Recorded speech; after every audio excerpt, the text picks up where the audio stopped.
Now we're coming to our second last law, which is exercise. Second last because, yes, last but certainly not least, but we've got one more to do, and that's tomorrow, where we go to the mind and look at the importance of trusting in God and the actual effect it has on our brain and our whole body. But today, in this lecture, we're going to be looking at exercise, often called the forgotten remedy. Called the forgotten remedy because many people don't exercise. And it's one of the reasons I mentioned earlier in the week why doctors have to use mesh, because the muscles are so weak, and they're weak through lack of use, they're weak through lack of hydration, they're weak through lack of proper nourishment, they're weak through not being able to rest at night. So here we have it, tick, tick, tick, tick, tick, all of these. They're weak because we're not getting the sunshine to get the vitamin D to allow all the minerals into the cell, so all of that. They're the mouth breathing, so they're not getting enough oxygen. In the book Breath, he quoted a man who'd lived amongst the American Red Indians in the early 1800s for 6 years. So I got that book. The man's name's Catlin George, and he said these American Red Indians were very strong, they're very well built and very beautiful teeth, clear eyes, and they prized nose breathing. They all prized nose breathing. The mothers would lay their babies to sleep, and they'd feed them to sleep and then lay them down and then close their mouths together. And the mothers would not let them sleep until they were sure they were nose breathing. Interesting. And then Catlin George gives a story about a white trader and an Indian who had a dispute, and they were going to have a confrontation, a fight to, work it out. Anyway, thankfully that they worked it out without having to have the fight. And Catlin George went to the Indian later and said, "Weren't you worried? That white trader's twice the size of you." He said, "No, I would have won. He was a mouth breather." Prizing the nose breathing, because as we showed you, let's look at the cell. So the glucose goes in and it goes through a 20-step pathway, and the 20-step pathway delivers to us 2 units of energy. The end result of the 20-step pathway is a chemical form of glucose called pyruvate, and pyruvate, as the chemical form of glucose, gets fed into the powerhouse of the cell, called the powerhouse of the cell because it delivers a very impressive 36 units of energy. The difference is oxygen. This is what's called an aerobic pathway, or a pathway that uses oxygen. This is called the anaerobic pathway because it does not use oxygen. What a difference oxygen makes. And as we looked earlier in the week, we need adequate carbon dioxide levels to be able to take in adequate amounts of oxygen. So 4 docking stations for oxygen on every hemoglobin. And for that hemoglobin to pick up the oxygen, it has to have 4 molecules of carbon dioxide. So when the oxygen comes to the cell, or even in the lungs, when it comes into the blood and it sees 4 molecules of carbon dioxide, there can be a transfer. And then we breathe out the carbon dioxide, and the blood is able to take up the 4 molecules of oxygen. And that's why it's important to breathe in and out through the nose, because if we breathe out through the mouth, we lose too much carbon dioxide. And only 2 molecules of carbon dioxide on the hemoglobin, only 2 molecules of oxygen can be picked up. And I'm sure you've tested that. And I've tested it, many have. You think you've got to open your mouth wide and get more, but you actually don't get any more at the cellular level because you need to have that balance of carbon dioxide and oxygen. What we also looked at is how in the cell, particularly the muscle cell, there are little molecules of glucose, and they're called glycogen.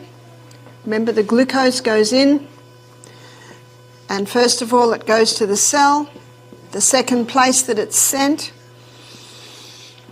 is to be stored as glycogen, your quick release glucose stores. That's why you had the energy to exercise this morning. Number 3, if we've got any excess after that, it is stored as fat. What I'd like to show you is what exercise does to reverse this process.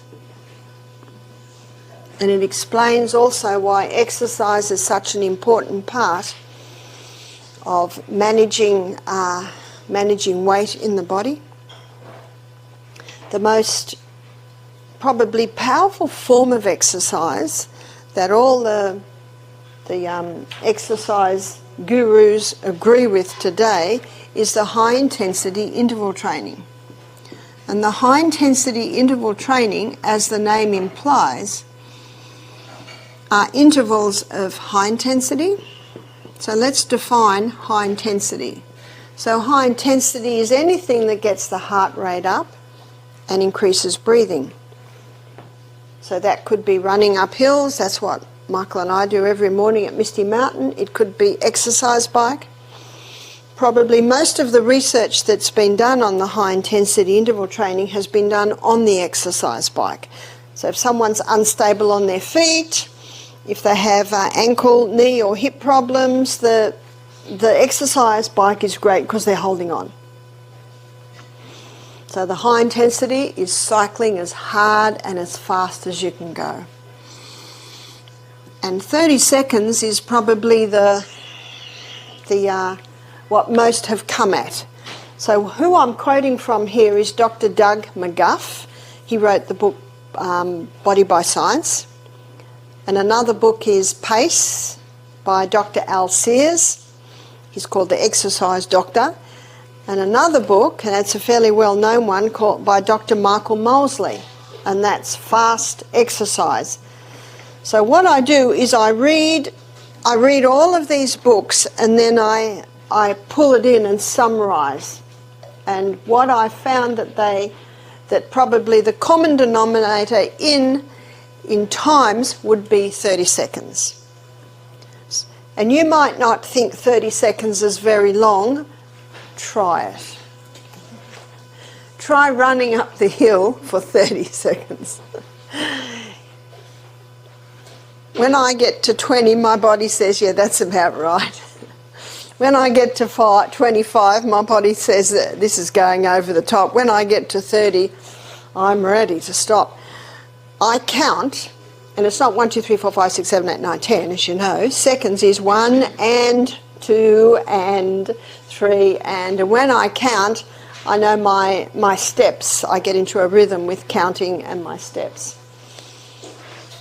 Could be swimming. It could be swimming very fast. It could be on the rebounder. If you jog on the rebounder, you'll get high intensity, or leaping very high, you'll get high intensity. It could be push-ups.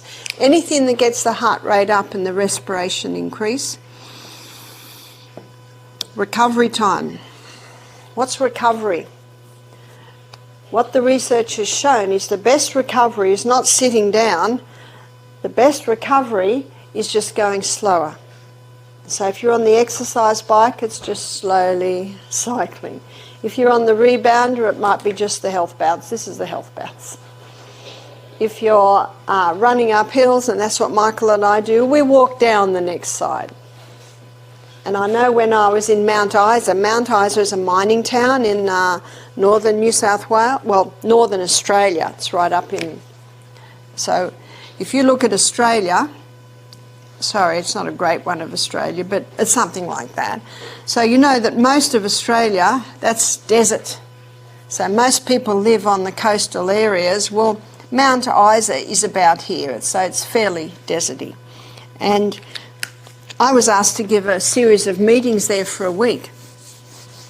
So I always explore the town early in the morning on my early morning walk, and I found not far from the town, easy walk, even a few minutes walk, there are these big hills like this. So I think it's what's come out of the mines, I guess. So it's probably not quite that sharp, but it'd be like that. And so I'm about this big. So what I found is I'd walk up to about here, and that was certainly 30 seconds. And I wasn't doing any running, I was just walking. Well, you're almost climbing. So when I got halfway up, then I would just do stretches, do the arms, 7 down, 7 up, 7 back. So I would do other things like that. But what they have found that recovery time is more effective if you can do some gentle moves. And this is usually about 1.5 minutes, so that's about 90 seconds. And then I would get to the top. So in this situation, there was no running. All I had to do was walk. And when I was in the Rocky Mountains National Park about 2 months ago, and we walked up to Emerald Lake, well, that was a workout, and there was no running. It was just walking. So it's whatever gets the heart rate up and the respiration increased. And this is usually done for a cycle of 6. So let's do the maths on that. That's not very much, is it? That's about 15 minutes a day. And I found that very attractive because I'm very busy. And so the less exercise time, the better. But I have to tell you my story and how I got into exercise. I used to think I didn't need to exercise because I'm always busy, running here, running there, doing this, doing that. That's why the 10,000 steps, or how many steps, is not really accurate. But this is accurate. Because you can do 10,000 steps a day and you might never get to high intensity. I was in New Zealand, so this is 18 years ago. I was in New Zealand, and I was staying at a lady's place, and she said to me, "Barbara, I do a 5K walk every morning. Do you want to join me?" And I said, "Yeah, I've got no kids at home." I still had a few kids at home. I used to get up and light the fire and get the kids up and put the washing on. Halfway round the 5.5K walk, I couldn't keep up with her. And I'm the health teacher, and she's twice my size, 10 years younger than me. I felt a little embarrassed because I could hardly keep up with her. The next day when I woke up, I could hardly move. And she said, "Are you coming today?" I said, "Sure, I'm the health teacher." She had a friend with her that day. They were just way ahead of me the whole time, and I was... there's an interesting verse in the Bible. It's found in Exodus 15:26, and it says, "If you will diligently hearken," it's an old word for listen, "to the voice of the Lord your God." You know what I said to my body? I'm hearing you. I'm listening. What did this pain tell me? What I do in a day is not enough. It's not enough. It's not enough. I learnt my lesson. It's not enough. So when I went home, I thought, no pain, no gain. I'm not going through all that pain for nothing. I'm going to implement an exercise program. What I had to do was go to bed earlier, get up earlier. I had to exercise at 5:30. It's the only way I fitted it into the day.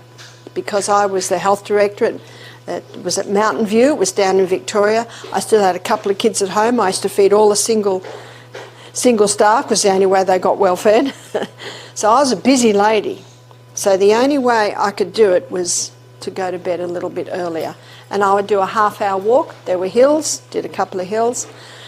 Where I used to always have cold feet, always getting cold feet. After I did this, no more cold feet. In fact, a whole lot of things happened that surprised me.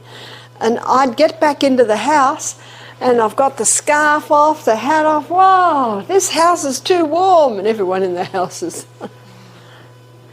And we had a guy staying at the Times. His name's Dr. Jonathan Gibbs. And he's got 3 PhDs, real smart cookie of a guy. After 2 years, his teachers couldn't answer his questions. And one of his PhDs was the effect of exercise on the cell. And he said, "I can tell you exactly what's happening." He said, "A network of capillaries is being opened in the body that equals distance around planet Earth." That's incredible, isn't it? That's why I no longer got cold feet. They're the capillaries. They're your eyes, your brain, your ears. So your eyesight, your hearing, your brain function. So I was excited at the results. And then when I heard about this, I got even more excited because that brought my half hour down to 15 minutes. And I had time to test it. So when I was here a couple of months ago, I broke my little toe. Cynthia said, "Barbara, quick, it's raining." But I left my bedroom window open. So I ran in, and she's got this big wooden bed. Apparently there's even a name for it. It's bedhead toe. And I smashed my little toe. Very painful. Shut the window. Half an hour later I looked down and my little toe was like that. And I thought, I did break it. So what did I do? I just pushed it together, put comfrey on it. And then the next day I had to get one of the twins for Right to Me. I was doing a health school and I was on crutches for 24 hours. I could not even put my foot on my heel. Ugh. I did it real good. Well, as you can see, it's totally healed. We live in an amazing body. Point of my story is, for 3 weeks, I didn't do any of this. All I could do was on my knees push-ups. I did a bit of that through the day. And then I was in, then I did the Rocky Mountain National Park. So 3 weeks after I'd broken my toe, I'm doing hot and colds twice a day, comfrey poultice at night, and I had my barefoot runners on, which are nice and wide, and I did that 2-hour walk up to Emerald Lake. And that was a real test because I'm with a 20-year-old and a 25-year-old. And I kept up with him. And I thought, this is powerful. I thought, but I haven't done any exercise for 3 weeks. You see, it's not the odd day you do it and it's not the odd day you don't. It's what you do every day that determines the fitness, health status of your body.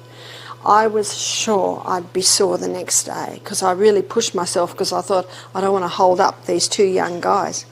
You know, the funny thing is, by the time we got to Emerald Lake, someone said, "Oh, hello, it was the 73-year-old doctor that works at Eden Valley. He'd run up before us, and he's 73. You see, age has got nothing to do with it. Muscle knows no age. So I had no sore muscles the next day. Can you see that even though I hadn't done much for 3 weeks, I hadn't lost that much fitness because of what I'm doing every other day? So it's a powerful form of exercise. But what I'm ever grateful to Doug McGuff for, in his book Body by Science, he takes you in here. So I'm going to take you in there and I'm going to show you exactly what happens when you do this high intensity exercise and why it is such a powerful form of exercise. A few more things to show you first. This is a very fast pathway, and this 8-step pathway is a lot slower. Now, as you're sitting there and I'm standing here, even though this is a faster pathway, it's fed in at a good rate to the slower pathway and it works quite well. But when you're running for your life or climbing or cycling or really going on the rebounder, the 20-step pathway speeds up and the 8-step pathway speeds up. Well, that's no surprise. But because this pathway is so much faster, when it speeds up, more pyruvate's getting made than can be fed into the powerhouse. And so what the body does is it stores it. It stores the excess as lactic acid. You've heard of lactic acid. But one of the most amazing things about this form of exercise is when you're in recovery time, and don't we love recovery time? That's stopping and looking at the view.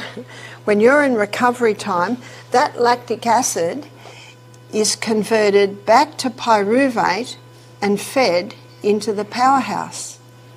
So when you're in recovery time, you're burning just as much fuel as when you're running for your life. And you're mopping up the lactic acid. And that's why it's such an effective and powerful form of exercise. You never hear of someone falling over and dying of a heart attack when they're doing the high intensity interval training, but there are reports of people keeling over and dying on their 5K morning jog, because in their 5K morning jog there's no break. There's no mopping up of the lactic acid. And if they're not well hydrated and if they're on a high high alcohol caffeine diet, which is, you see the overload of acidity as we looked at yesterday, this build-up of lactic acid tips the scales. They're dehydrated, the arteries are shrinking, there's your heart attack. And how many couch potatoes point to the person that's had the heart attack and says, see, I told you exercise was no good for you. But not with the high intensity interval training. It's this little tight nugget. You're working very hard, but you're working so hard you only have to do 15 minutes a day. By the time you get to the end of your third set of high intensity, you've used up all your glycogen stores. And so now the body, in the brain, the pituitary gland, causes a release of the human growth hormone. And the human growth hormone is active when we're growing.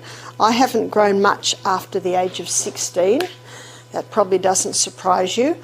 And Jason, I'm sure you grew way into your 20s. They probably wondered if you were ever going to stop. Boys grow a lot later than girls. But when we stop growing, the human growth hormone goes into retirement, unless you need it. When you've run out of glycogen stores, the body activates the human growth hormone, which causes a release of hormone-sensitive lipase. And hormone-sensitive lipase is an enzyme that releases fat stores. This week we've looked at sublingual lipase. Remember, under the tongue it breaks down your saturated fats. We looked at pancreatic lipase that breaks down your polyunsaturated fats. So what fat does this lipase break down? Breaks down your fat stores. Because remember, that's what fat is, it's stored fuel. This is your kitchen cupboards, they're your basement stores. So when we need fuel, the body releases the human growth hormone, which activates hormone-sensitive lipase. Basically, it's the key that unlocks the door into the basement stores. The body now stops burning glucose as fuel and becomes a fat burner. Yesterday we looked at the fact that glucose burns at 4 calories per gram, whereas fat, it burns at 9 calories per gram. And this is written in every weight loss book as the reason to stop eating fat. But what they don't realise is what a calorie is. A calorie is a unit of energy. So fat will give you more than twice the units of energy as glucose. And absolutely, if you have a high calorie late evening meal, the body's not going to be able to burn all that, so it's going to have to be stored. But Dr. Atkins, he showed that you can be on a 2.5 calorie a day diet, all carbohydrates, you can put on weight. You can be on a 2,500 calorie a day diet that's high fibre, generous proteins, good fats, and you can actually lose weight.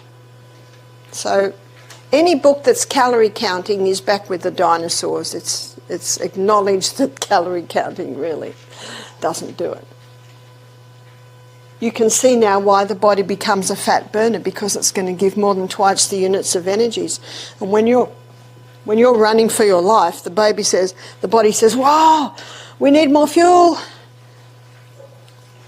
The human growth hormone increases the body's ability to utilise protein. We've looked at the importance of protein this week, the importance of eating sufficient protein, the importance of not drinking with your meals, so you're not watering down the enzymes that break down the protein. Now we're looking at another aspect, and that is implementing the high-intensity interval training, which causes a release of the human growth hormone, which increases your body's ability to utilise the protein. There's more. The human growth hormone increases the circulation of the blood to the skin. And increasing the circulation of the blood to the skin keeps the skin nourished, so that can slow down ageing. Now, it's not a surprise that the movie stars pay $1,000 a week for the human growth hormone. Well, I'm offering it to you cut price today. 15 minutes, high intensity interval training a day, will cause a release of the human growth hormone, which remains active for 24 hours. Now that's a bargain. I mentioned my sister-in-law, Abigail O'Neill, who's a top model now. And when you look at her pictures, you think you're looking at a 20-year-old girl, and she's 48, and she does this every day. So she's getting the human growth hormone, but she's getting it the way God planned for us to get it. Remember what I said earlier, everything we need's in here. It's in here. Everything we need, God has supplied in our body. We just need to know how to access it, which is what I'm doing for you now, is allowing you to access that. We had a young couple. How old were they? She was 78, he was 82, and they looked good. Now, 78, you can have a few wrinkles. Yes, they do come. But her forehead and her cheeks were hardly lined. You know, she had wrinkles in the edges here. And they swim 2 kilometres on Coffs Harbour Beach every morning, winter and summer. That's halfway down the east coast of Australia. I said, no wonder you guys look good. They didn't realise that they were causing a release of this human growth hormone every morning as they did their 2 kilometre swim on Coffs Harbour Beach. But probably one of the exercises, well, it's actually the only exercise that affects every single cell in the body, is rebounding. And I read a book by Albert Carter, and this book was written in about the 80s. I picked it up because I'm an avid reader at Eden Valley when I was waiting for someone, and I couldn't put this book down.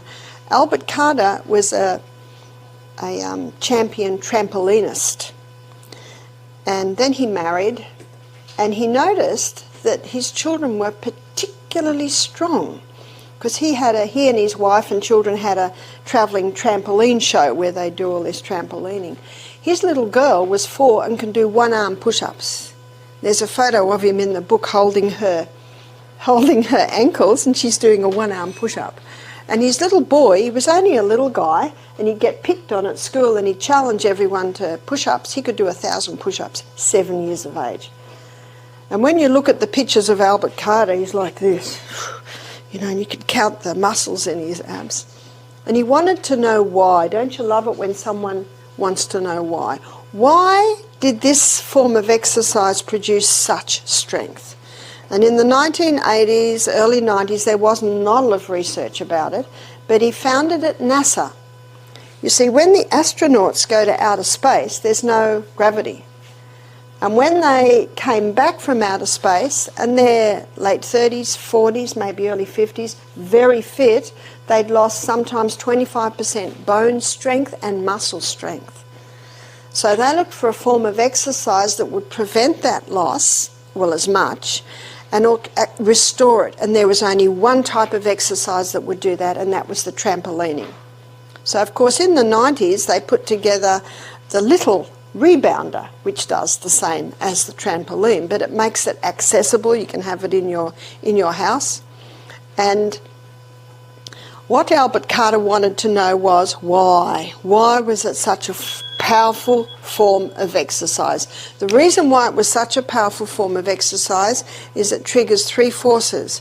One force is it's defying gravity, and we're not surprised at that. That's exactly what rebounding does. It defies gravity. Because that's what you're doing. You're constantly leaping against gravity. And that's how strength comes, defying gravity. He also defined another force that's happening there, and that's acceleration. Because when you're leaping off the mat, you are accelerating. And then when you get to the tip of your bounce, then you're experiencing deceleration.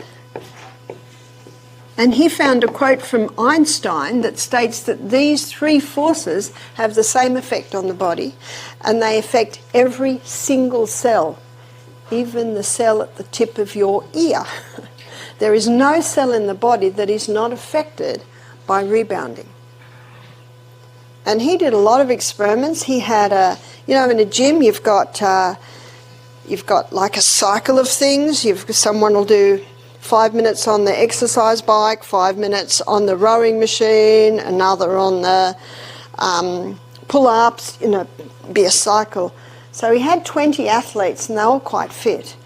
And one set did that, and the other set did the same thing, but between every one, they would do 30 seconds rebounding and then go to the next one, 30 seconds rebounding and then go to the next one. And he said after 3 months, he said the fitness difference was remarkable. I think it was something like 20% greater fitness had the ones that were rebounding between every cycle. He says 3 minutes, 3 times a day. That's hardly anything.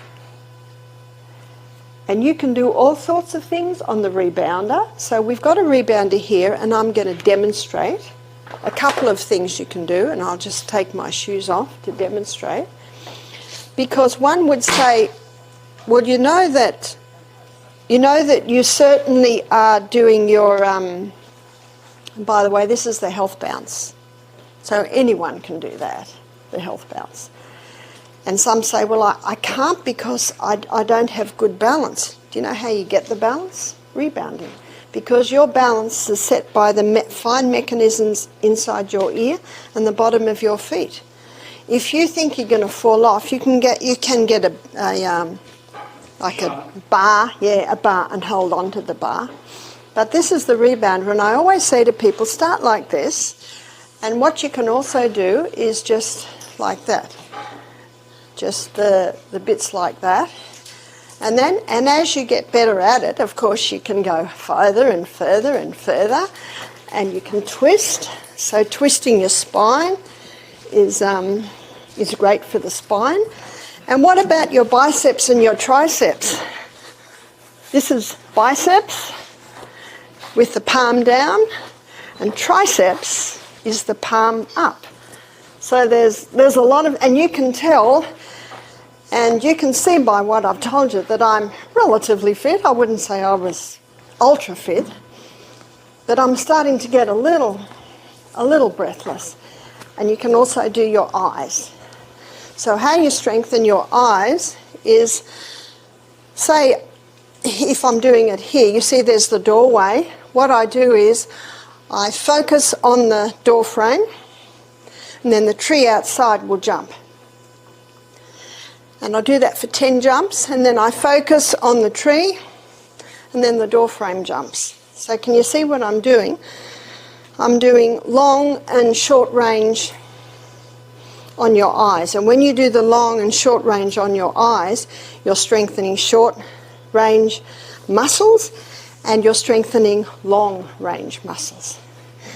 And so I do use reading glasses for fine print, but my strength of my glasses has not changed for 30 years.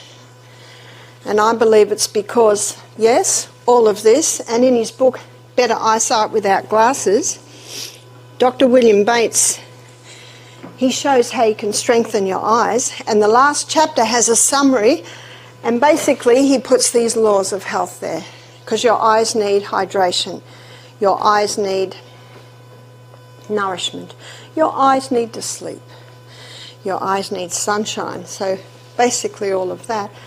But what I love about this rebounding exercise is how it strengthens your short and your long range muscles in your eyes.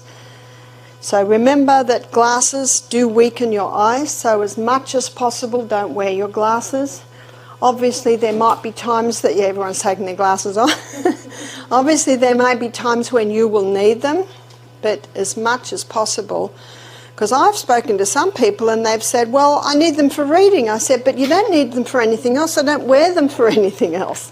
because what you will find is that your eyes will adjust. It's like your eyes go back into the easy chair. Oh, this is good, we don't have to do much work anymore.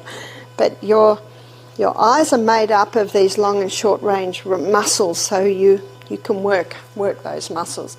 I did mention the book Better Eyesight Without Glasses by Dr. William Bates, and that's a really good book to read to strengthen eyesight.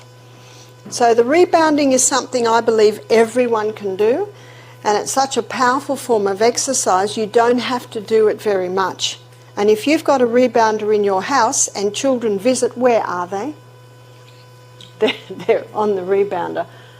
I've come to the conclusion that people get old because they stop jumping. And what are the old sayings? Jump for joy, jump for life. So start jumping. When I was in Invercargill in New Zealand, I gave a series of meetings, and they asked me to give a health talk, just a quick summary, which I did of the laws of health, to an aged care facility. Now this aged care facility, the people were looking after themselves, so they had their own little units. And the lady that owned it, she bought 3 rebounders by the end of the day. 3 rebounders in this aged care facility. And the local sports shop said, what's going on here? I've sold out of rebounders. But there are rebounders and there are rebounders. There are some rebounders that are so hard that it's almost like jumping on the ground. Well, jumping on the ground, will that do what the rebounder does? No, it will not, because with the rebounder you've got this shock absorber and then it ricochets you up in the air. So running on the ground can be very jarring for your hips, it can be very jarring for your knees and for your ankles, and also your pelvis, your lower back, whereas there's no jarring on the rebounder.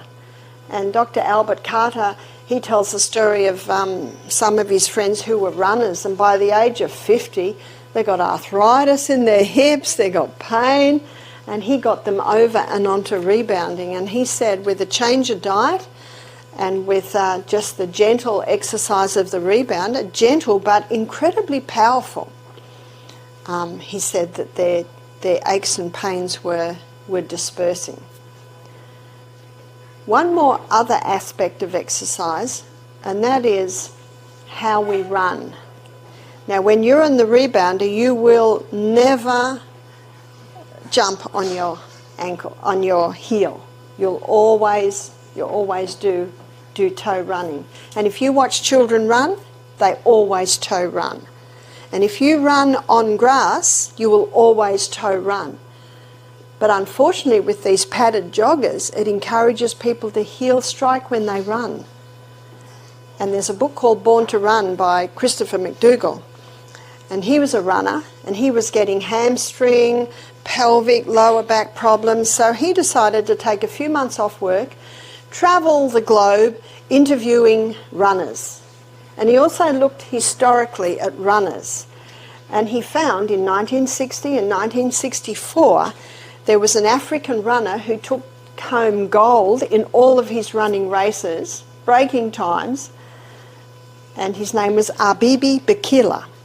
I don't know if you've heard of Abibi Bikila, and he was a barefoot runner. Nike and Reebok hate this story. He was a barefoot runner, and as a barefoot runner, he was toe striking. And so Christopher McDougall, he explored it more and more and more. He found this group of Mexicans that love running, and it's all barefoot running and it's all toe striking. When they get to the really rocky passes, he said they cut out tyre from car tyres and strapped that on them just for the really sharp rocky bits. And it was from that book came the barefoot runners. You've seen barefoot runners? I'll bring my runners tomorrow if you like. They're barefoot runners. With barefoot runners, it's a very thin sole, and you get the shoe and the heel and the toe can touch each other. So it's a very workable sole. So when I read this book, I went straight out and bought some barefoot runners. And over the next couple of days, all my legs were sore, and I realised that you use totally different muscles when you toe strike, depending when you heel strike.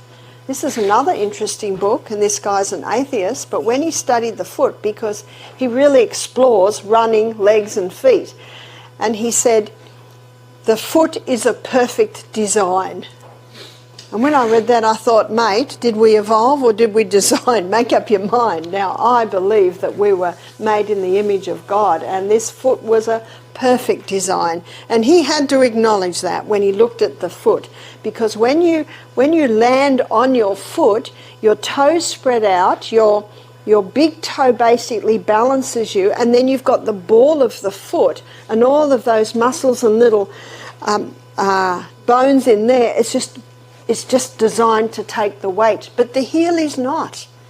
The heel is not designed to take the weight. Obviously, when we walk, we heel strike, but it's not a huge strike because we're just walking. But when you run, it must be a toe strike. And so I love my barefoot runners because that's what I did the Rocky Mountain National Park climb in, and because they're wide, my little toe, and by the way, my little toe, you forget how much a little toe does until you break it. But I went round Bear Lake, which is a lower lake, and I went round quite fast, and foot and toe were happy, so I looked at my companions and said, I reckon we can do Emerald. And so we went up the big climb to Emerald Lake. Remember, it's listening. And remember that verse I gave you in Exodus 15:26, if you will diligently hearken to the voice of the Lord your God and do that which is right in his sight, and give ear to his commandments, keep all of his statutes, another word for laws. You know what this verse says? God says, I will put none of these diseases upon thee that I put upon the Egyptians, for I am the Lord that healeth thee.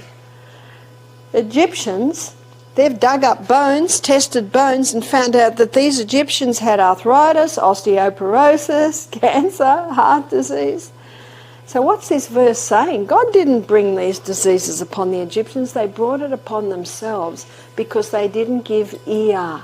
They didn't hearken or listen to their body and do that which is right. What's right?